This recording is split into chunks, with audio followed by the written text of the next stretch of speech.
7, 6, 5, 4, 3.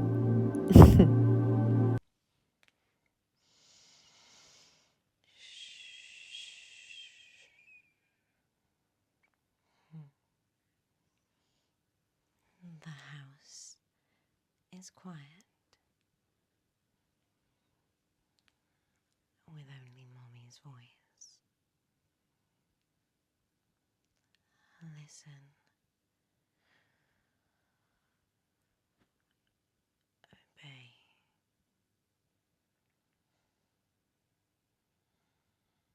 Breathe in. Hold it. Breathe out.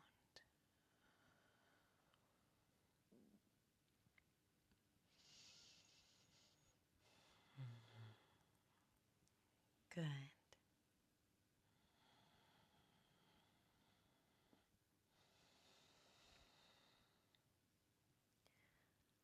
Eyes closed.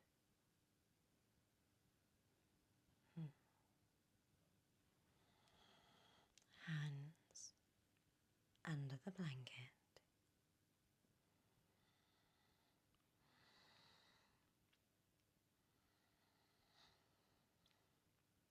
Head on the pillow.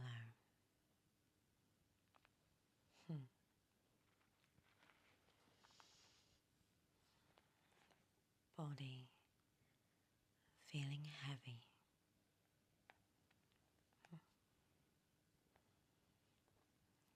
Perfect.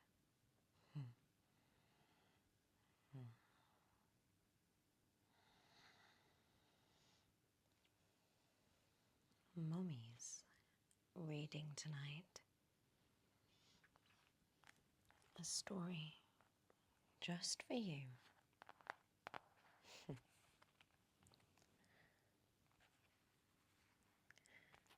No moving.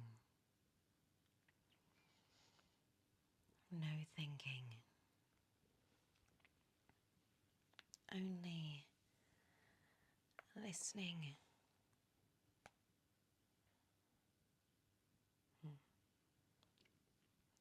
Obey. Slowly. Completely.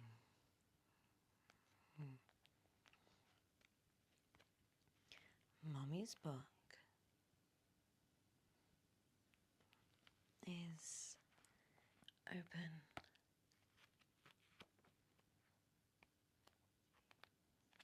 James and the Giant Peach.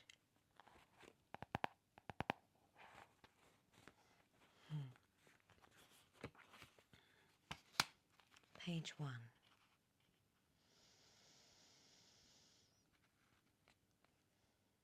Ready?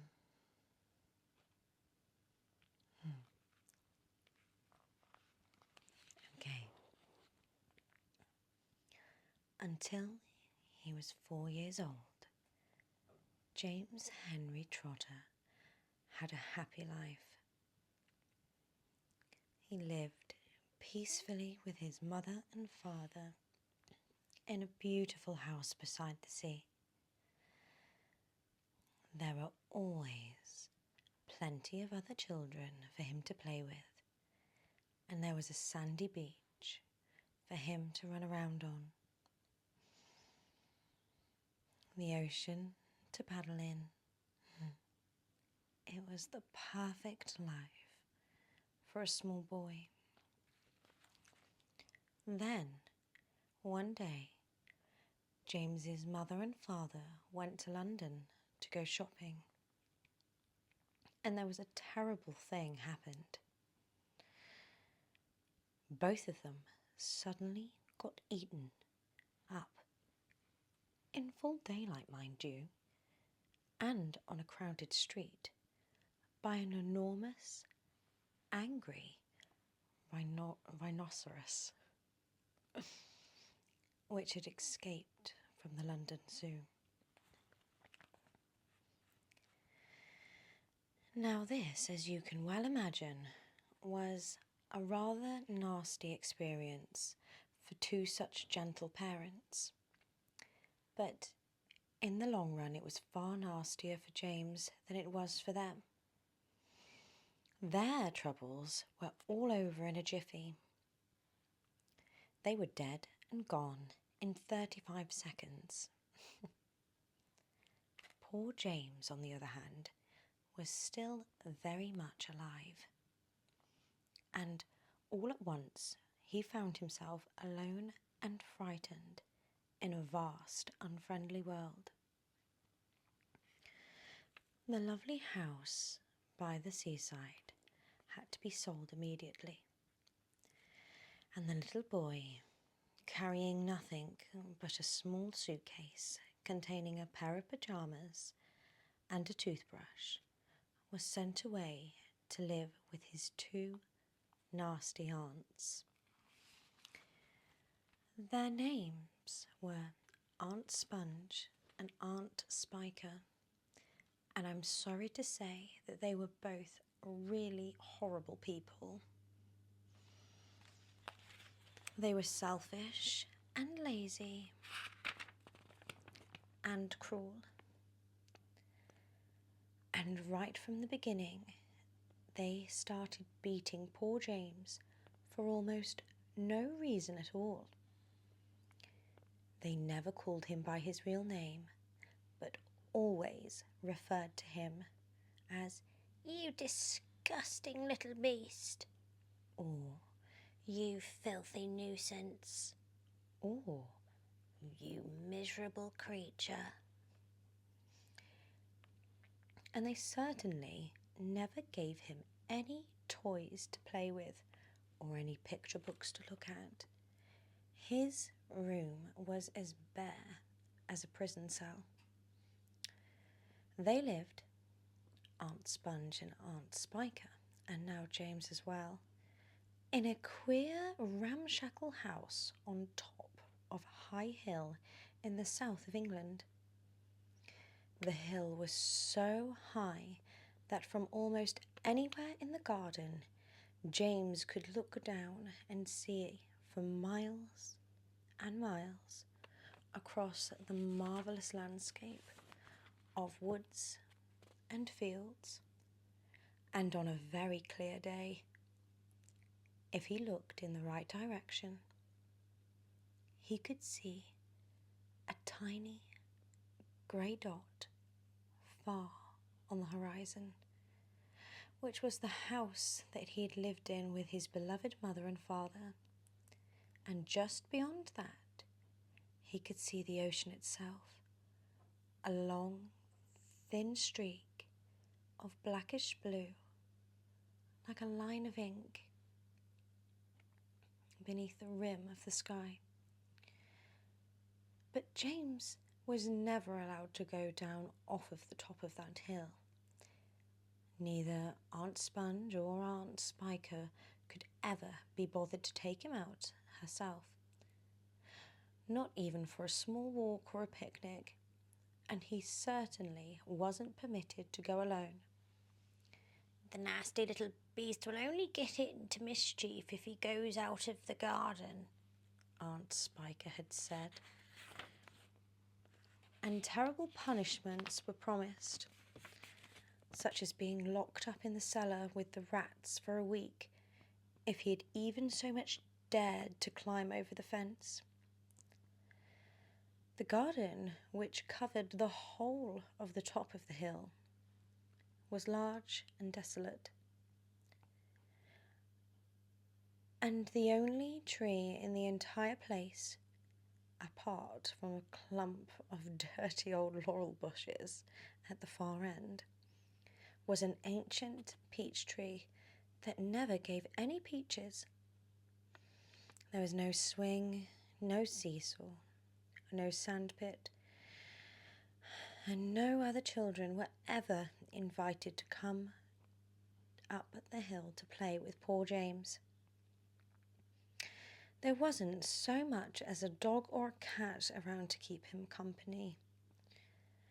And as time went on, he became sadder and sadder and more and more lonely, and he used to spend hours every day standing at the bottom of the garden, gazing wistfully at the lovely but forbidden world of woods, fields and ocean that was spread out below him like a magic carpet. After James Henry Trotter had been living with his aunts for 3 whole years, there came a morning when something rather peculiar happened to him.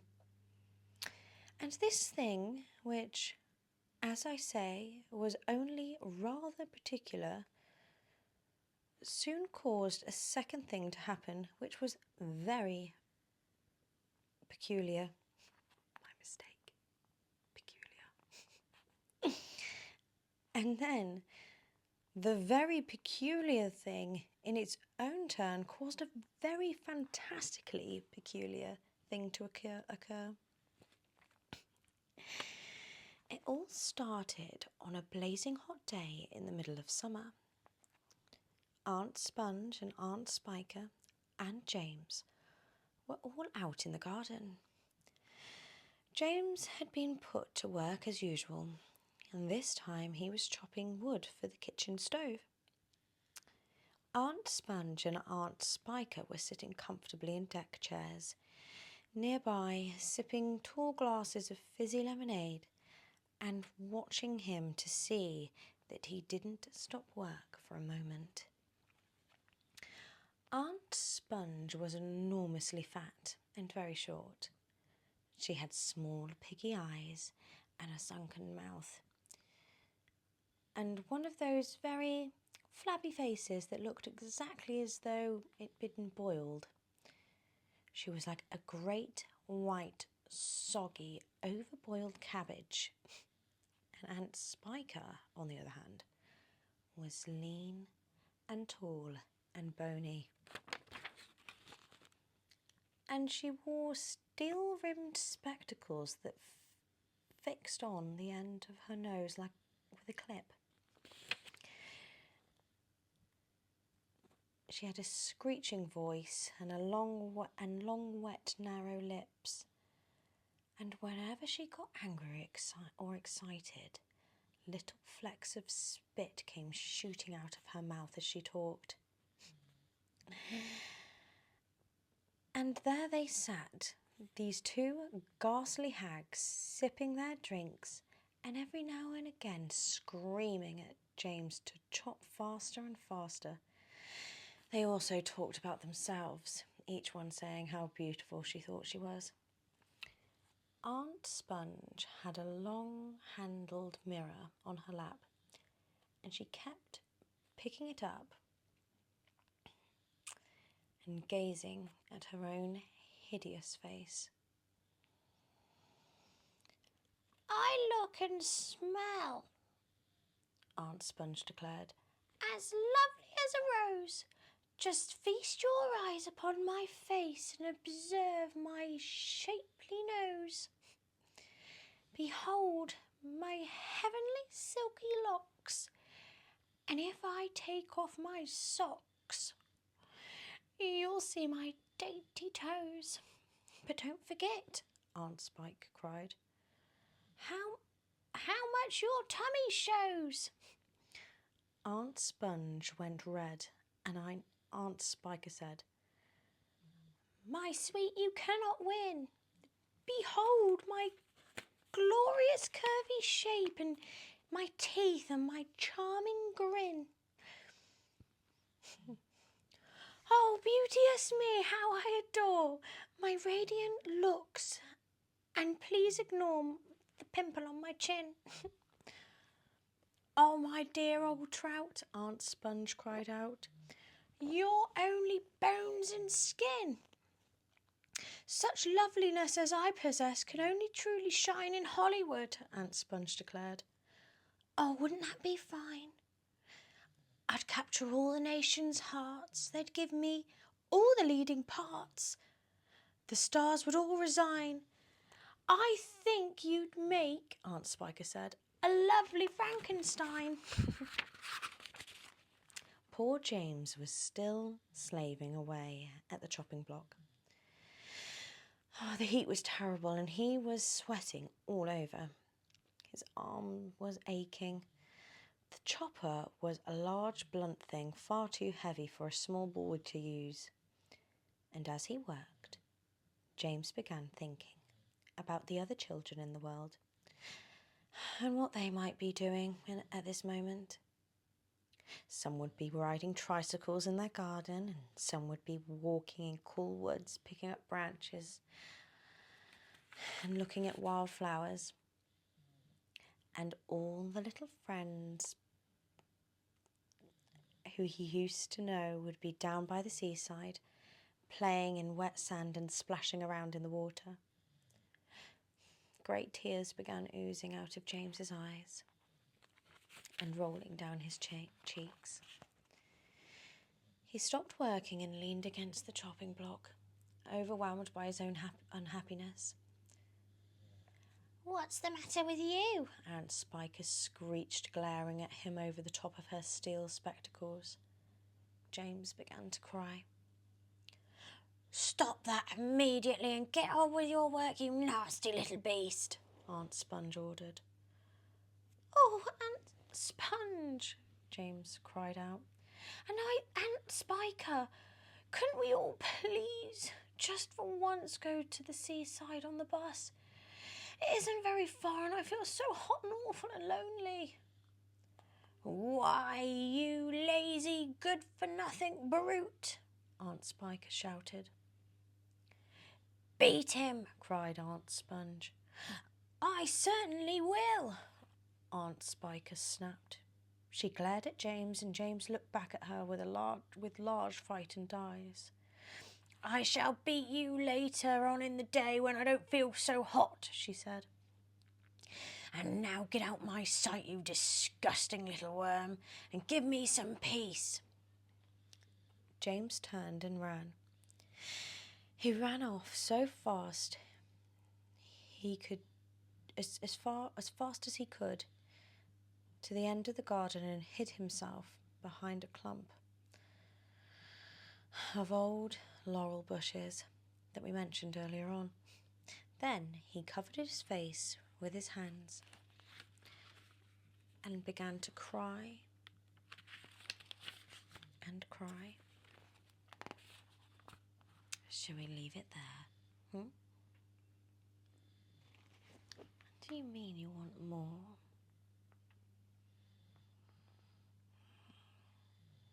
Fine.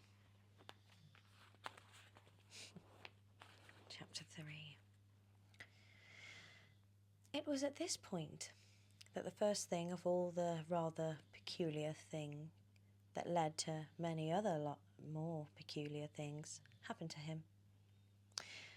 For suddenly, just behind him, James heard a rustling of leaves. And he turned around and saw an old man in a funny dark green suit emerging from the bushes. He was a very small old man, but he had a huge bald head and a face that was covered with bristly black whiskers. He stopped when he was about 3 yards away, and he stood there leaning on his stick, staring hard at James. When he spoke, his voice was very slow and creaky. "Come closer to me, little boy," he said, beckoning to James with a finger. "Come right up close to me, and I'll show you something wonderful." James was too frightened to move. The old man hobbled a step or two nearer, and then he pulled out his pocket of his jacket. A small white paper bag. "You see this?" he whispered, waving the bag gently in front of James's face. "You know what this is, my dear? You know what's inside this little bag? And then he came nearer still, leaning forward and pushing his face close to James. So close that James could feel his breath blowing on his cheeks. The breath smelt nasty, musty and stale, and slightly like an old cellar. "Take a look, my dear," he said, opening the bag and tilting it towards James. Inside it, James could see a mass of tiny things that looked like green stones or crystals, each one about the size of a grain of rice. They were extraordinarily beautiful,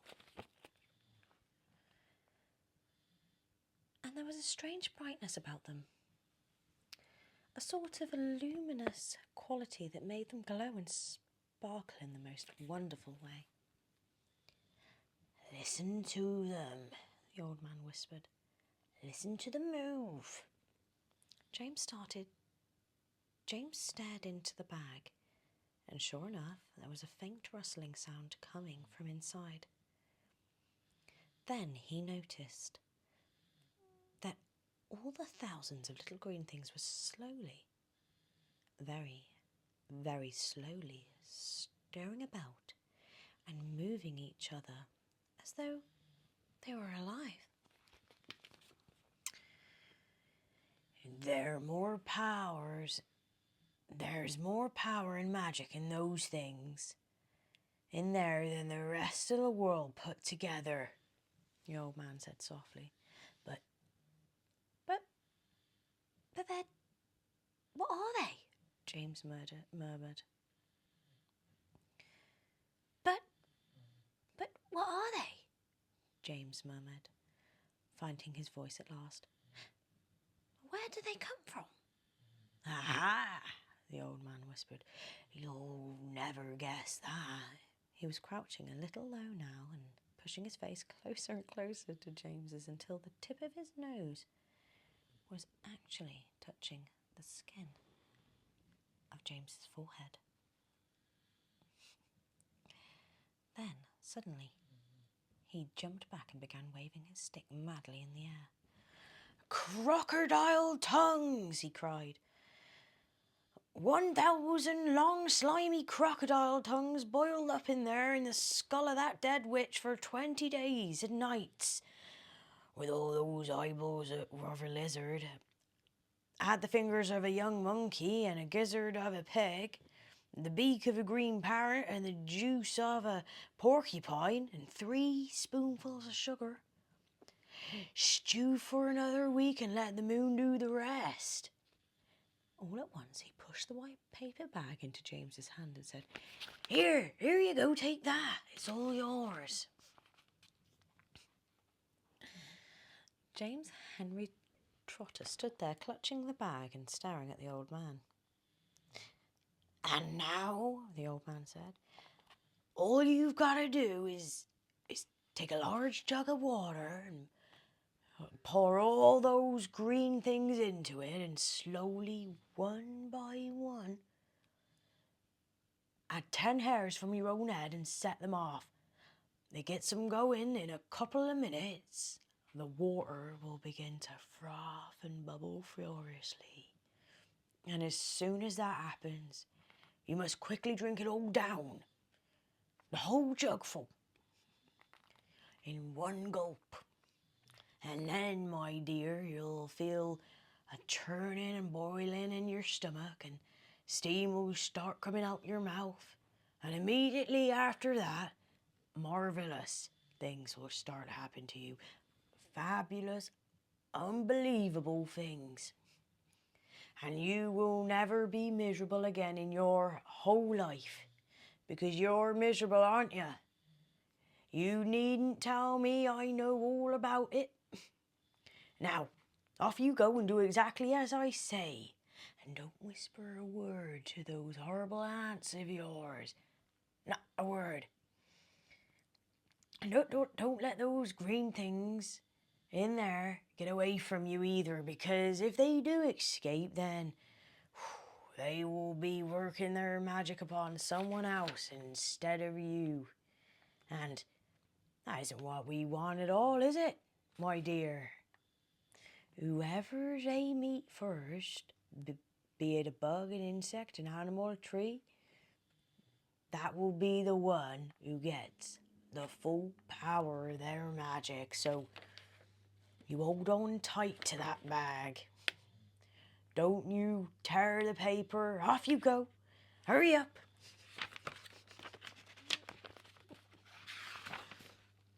Don't you wait. There ain't no time. Hurry. And with that, the old man turned away and disappeared into the bushes.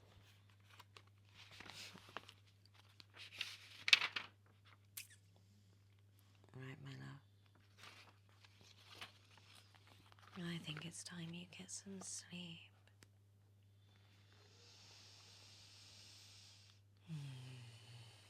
I think that's a very, very good idea. You did so well.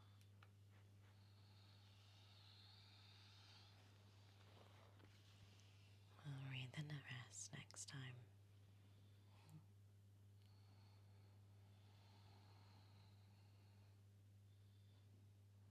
Now,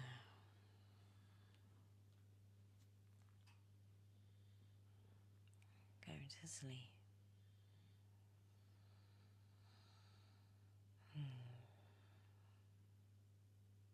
Good night.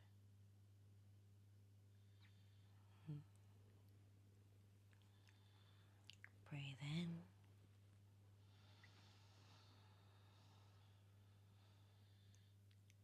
Breathe out.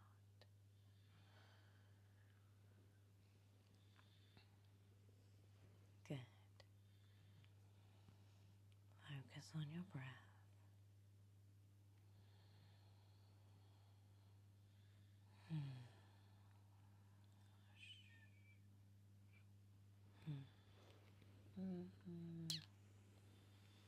I'll read more about James and that magic bag next time. Sweet dreams.